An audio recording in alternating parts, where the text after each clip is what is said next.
you don't want to be the one that does it first for somebody else to Mhm. follow, because you need a level of specialization sometimes and experience that you want to be the dumbest person in the room. When you start delegating decision making, you have to be okay allowing mistakes or suboptimal outcomes along the way.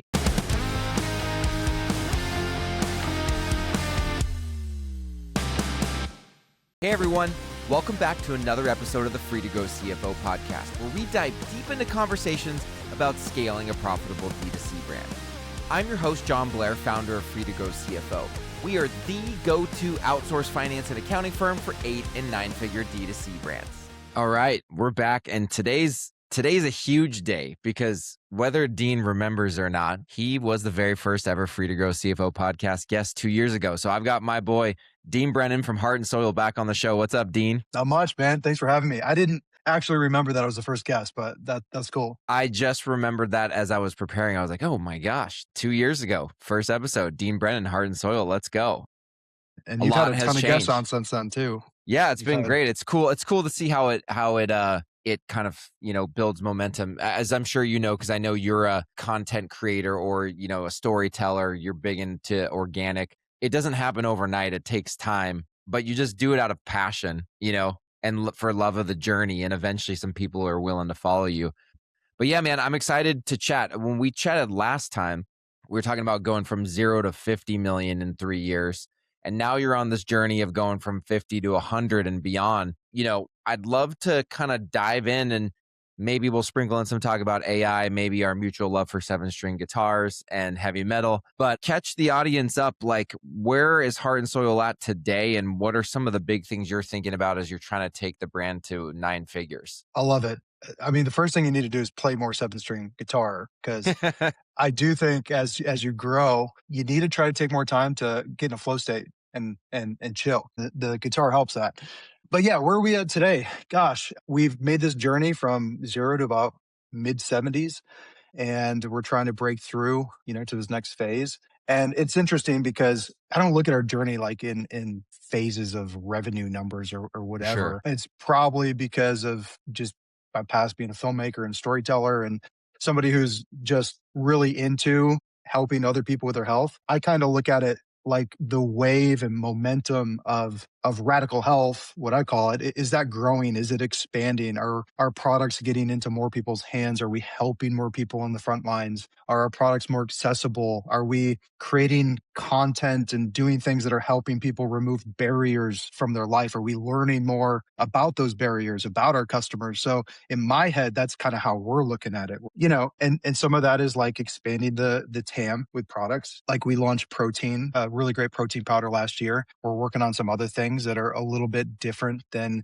your traditional beef organs. And that's because we just exist to help people achieve radical health. And we happen to make products and do that kind of thing. But yeah, I don't look at it like a revenue phased approach, even though it's relevant. Totally. Well, it's really important because the more and more that I help businesses grow and grow my own business, I really truly believe that like the journey and the impact, and certainly the impact is a part of the journey, but like the journey is all we really have, right? Like, you never know what the end is going to be. You never know how it's going to pan out along the way. And there's something about really caring about the impact and just having a group of people that are just trying to not only expand the impact, but sharpen themselves, right, along the way and become the best version of themselves. And that's why I think there's like this beautiful thing that happens in business when like a group of people come together to make an impact on the world, but at the same time make their life better and make themselves better. And when you're doing that, usually there's prosperity financially along the way and there's growth, right? But I'm curious for the people that are listening, because I would say probably the vast majority of people who are listening are probably in the phase of like, I'm trying to go from 10 to 50, and they maybe have never gone beyond 50. What are some of the things that you as the CEO and like the top leader in the business, what are some of the things that maybe caught you off guard once you passed 50 and you're like, oh, shoot, this new round of scale, I've got to change my thinking and I've got to change the organization's thinking to kind of push through to the next level? Yeah, I love the question. It's, the first part that I talked about there is about like our mission, what we're here to do. But there's certainly a downside if you're fully on that and you're not thinking about the operational components and how all that works. You're gonna catch yourself in a trap. So some of the pressure points that I've really felt like moving into this next phase is one, delegated responsibility and moving decision making down throughout the organization. And I think, I don't know, I was thinking about this kind of like the evolution of people. If you think about like selection pressures and stuff of that nature, businesses are almost no different, to where you have a series of selection pressures that are being kind of forced upon you as you grow. And for us, since we grew organically, mostly like very, very well, we didn't have a lot of selection pressure being forced against us on, like, let's say, our paid acquisition funnels or certain operational components where we didn't need to be excellent at it early, Hmm. but now we do. And Yeah. one of those things is decision making. Before, it was like really easy for me to have a grasp of every single thing that was going on across the business, and it wasn't too detrimental to the team if I was making a lot of decisions, like in the realm of finance, in ops with our COO, in marketing. But it kind of got to the point where I became a really big bottleneck. And Mm. things that needed to move more quickly weren't moving because I was the bottleneck. So that's one big thing that I realized. And over the last probably 6 months or so, really a year, I've been very intentional, and I've actually built some AI systems to help me out with this. I've been very intentional about recognizing that pattern when I might be interrupting something or holding a decision that really should be somebody else's to own. There's a couple other things related to that, but that's one big one that I experienced. Yeah, so something that I was thinking about as you were talking about that is like I've noticed for myself as I've helped scale several businesses, when I start noticing I'm the bottleneck, there's a couple things that I try to force myself to do, and I'm usually too slow to do this, to be completely honest. But like, one, become question asker versus decision maker, and we can kind of double click into that a little bit more. But then the second one is ask myself, what system is broken or missing, or people issue do we have that's causing this decision to come to me instead of get done on its own? Because usually it's a people issue and or a process issue that's causing that decision to get pushed up to the CEO oftentimes. But let's go back to the question asker thing. I'm curious about this. So like at the beginning, right?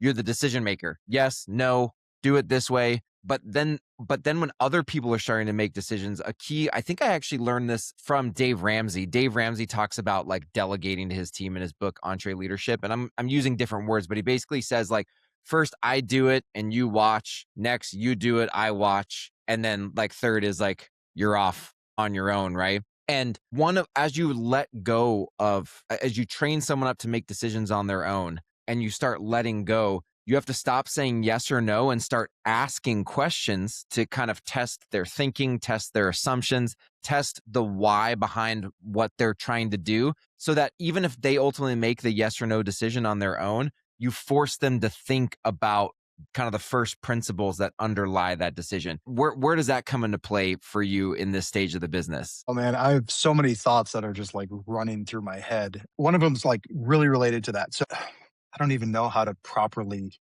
put this into words, but it's like I was asking a lot of questions and it would still hold things up. And here's like one unlock that I had. And that that worked really well from like 20 to 50. It's like get into the conversations, get into the weeds. From 50 to 100, you don't want to be the one that does it first for somebody else to follow, because you need a level of, I think, specialization sometimes and experience that like you want to be the dumbest person in the room Totally. essentially, but you want to know, you have to understand how to get to the root of problems and to be able to ask the right questions. But the thing that I was thinking about that is really interesting is, along with like moving decision making further down the org chart, I almost had to adopt just a relentless instinct to just question the outcome, to like hold people to an outcome, but not get into the details of the how. So almost ask less Definitely. questions now with certain key leaders, but I am relentless about bringing that outcome up.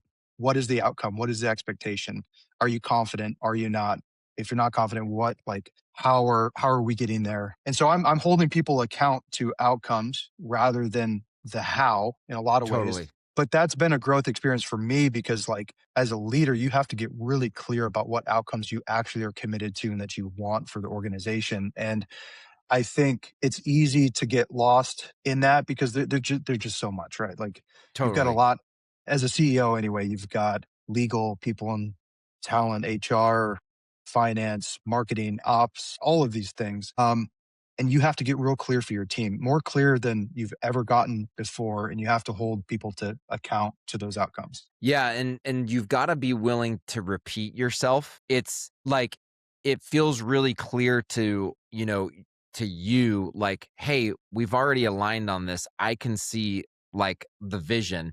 But I start to realize more and more that like it takes several times of repeating. Instead of making decisions, you're more painting the picture of where the business needs to go and making that as clear as possible, which takes a lot of work. It starts becoming a full-time job in and of itself when you get to a certain scale. There's another thing I want to ask you about because I've experienced this in every business I've helped grow. When you start delegating decision making, you have to be okay allowing mistakes or suboptimal outcomes along the way. Because in my opinion, that's the only way for someone to internalize the learning and go like, okay, this is how I'm going to make this decision better next time. I'm seeing this a lot as a dad with my little kids. At the beginning when they're infants, you do everything for them. And like they're starting to get a little bit older where I'm like, I've got to let them do this on their own. But my fear is like, they're going to spill that milk all over the cabinets and all over the ground, or they're going to make this huge mess. But like, I have to allow those mistakes so that they learn how to do it without those mistakes in the future. Talk me through a little bit of your experience with that,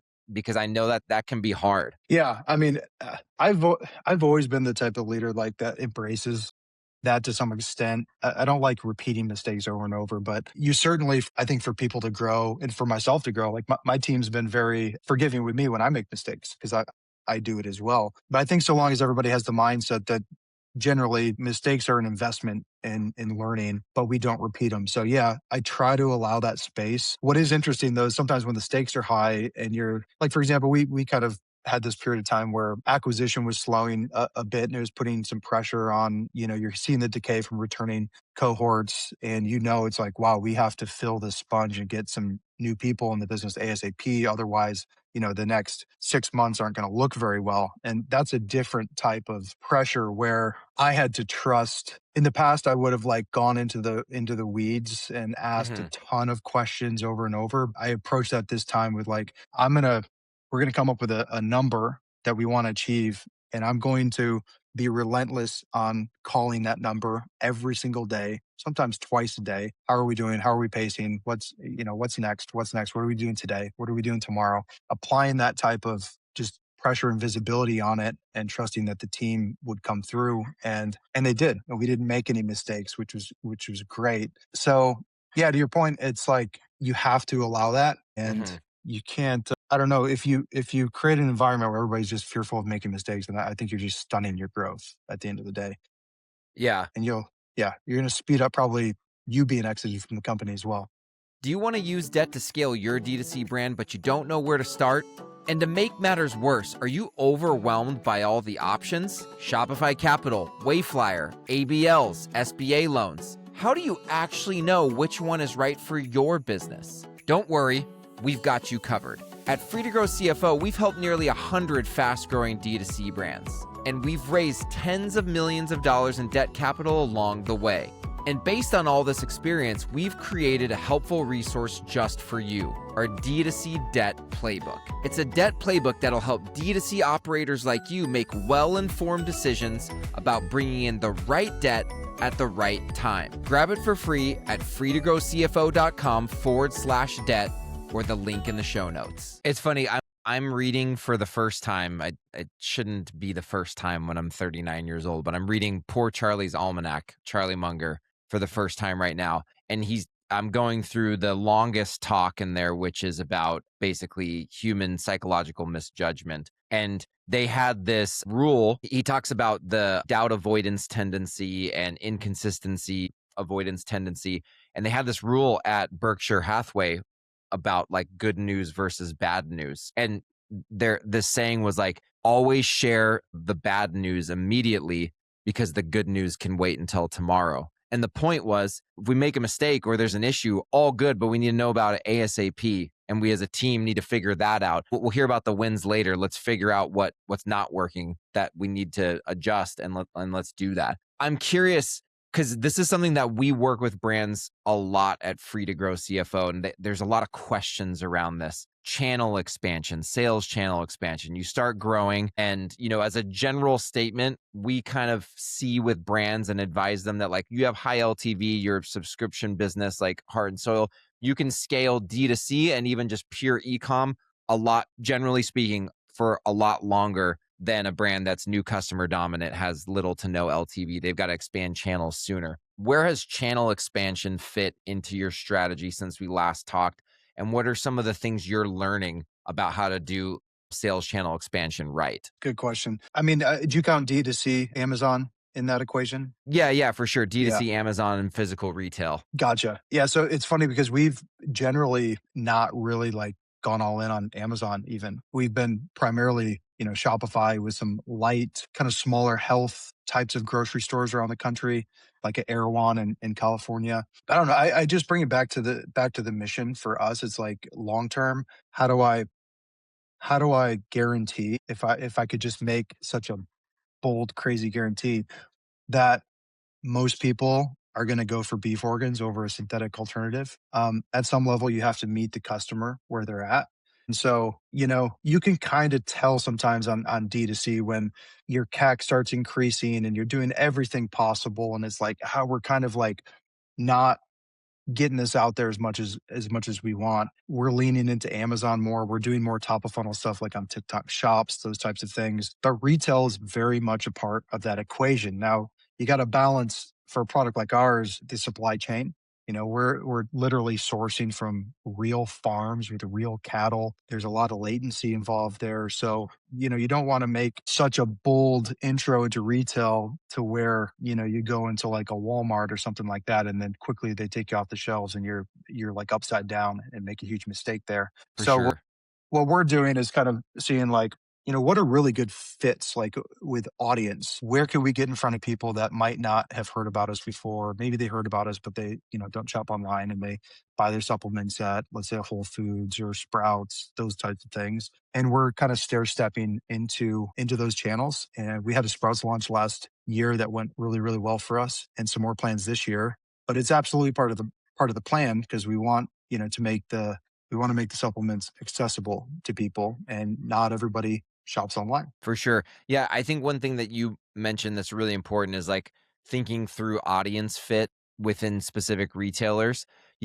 Guardian Bikes never ended up going into physical retail. Maybe they will at some point. But when we were exploring that and we were talking to big box retailers, we actually determined that if we were going to start anywhere, it would be Target and not Walmart.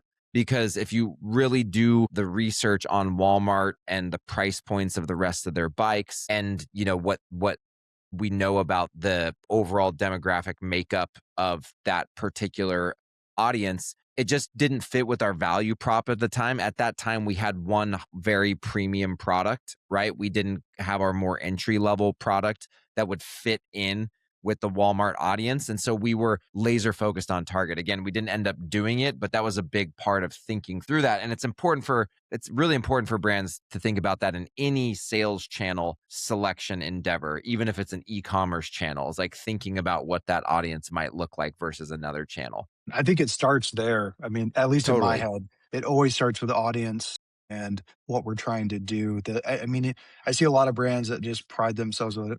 Like, they talk about D2C like it is the only thing, but it's just a channel, right? Retail is Totally. just a way to get your product in front of somebody and convert. So yeah, start with audience. That's good advice. So let's talk about AI a little bit, because I know when we were chatting the other day, you were telling me about some crazy stuff you're doing with AI. Obviously, it's all the rage on social media right now. You can't go through LinkedIn or Twitter without seeing basically 98% of the posts being about AI. Or they're written with AI. Yeah. No, I mean, most of them are written with AI, right? Yeah. about AI, written by AI, and then engaged with through AI. You're like, Yeah, it's like just AI bots talking to each other with their are human there any humans proxies. on this at all? I don't think so. What are you thinking about as the CEO of a growing brand and where AI fits either in your day-to-day workflows? It's talked about a lot of marketing, just like where are you guys messing around with it? Where are you messing around with it personally? Where do you think the leverage is? I think, we could have a conversation about like external uses of AI. The way I look at that is like people are using it for ad creation, they're using it for content creation, they're using it for transactional customer service types of stuff. I see those as like external. What's been interesting to me is the internal application. And that's, some of these things like at the end of the day, we're people and we are doing business with people. And I think there's real leverage to be had if you focus the AI internally at yourself. For me, for example, being a CEO, how well am I communicating? Am I communicating clearly? Are there any types of patterns that are existing in how I operate with my team that are unproductive or might be causing confusion? And so I've built like this crazy layer. I call it ELLIS. It's my enlightened leadership insight system. I love it. What I found fascinating is that if you set AI up properly, and not properly might not be the right term, but if you can give it a point of reference to where it has the majority of your working context immediately or at any given point, you can really do some damage with this Totally. thing. And I'll just do a quick example in this system. So I've created like an MCP layer that instantaneously, any given time when I log in, it knows how I've communicated in Slack. It knows how I've communicated in our task management tool, Asana. It knows all the transcripts from all the meetings going back 3 years. And this thing has essentially given me patterns that it's recognized at the organization and in my own behavior and how I lead. And I've really recognized areas to level up in. And so then I developed a scorecard and I score myself every week. I have a CEO scorecard and it's like, how profit focused am I? How quickly am I making decisions? Some of these patterns that showed up before are on the scorecard. And I'm using this thing because it has 100% of my context every single day. And it's scoring me on my performance. And I started getting B minuses in the beginning. It is critical too. And I should say for the audience as well, don't do this blindly. You have to spend some time. What's your leadership philosophy? Where's your business at? What's the DNA of your business? Like, really get clear on how you want to operate. Yeah. Don't do it just out of the box because you'll get average results. Anyways, so I've been grading myself, and yeah, I was getting B minuses. Now I'm getting B pluses, and it has been really eye opening and really great. It's made me more of an honest leader, and part of that transition to go from like 50 to 100 million, I think, is like your entire team and yourself, especially. You need to level up. Yeah, I love that, man. I've been using it a ton in my content in a similar capacity, but not to just write all of my content. I personally edit and write a lot of it, but I contain all the transcripts from both of my podcasts, all of my previous posts, and a lot of other guiding principles all within this one spot where I've trained ChatGPT. And it's funny because I use Claude as well. Most of our team has migrated to Claude. I still have all my content stuff in ChatGPT. It's learned so much about me, right? And the way that we create content. And the interesting thing is this, I would say it's happening more and more frequently, mostly on blog articles. We do these mini episodes, right? I pick one topic, I talk for 4 to 5 minutes. We've written some articles with AI off that transcript, and I almost don't need to edit anything because it's just me talking for 4 to 5 minutes, and then it writes a 1,000-word blog, and it's truly me. That's different than just introducing this conceptual topic that we'd like to write about and saying, go write this for me. It doesn't nail it the same way, but it's interesting because I kind of use it for every step of the process, like iterating on kind of briefs. What do I want the brief to be? And then I'll go write something and go, hey, how can you help me make this better in context of how I usually create content? And it'll almost bring my own brain. It's like an external brain of mine and going like, hey, you usually would say something like this, and this, and it makes it actually more consistent with my previous idea. So it almost just allows me to access my thoughts in a more powerful way, but introducing this kind of third party perspective. It's this weird thing, but I love it.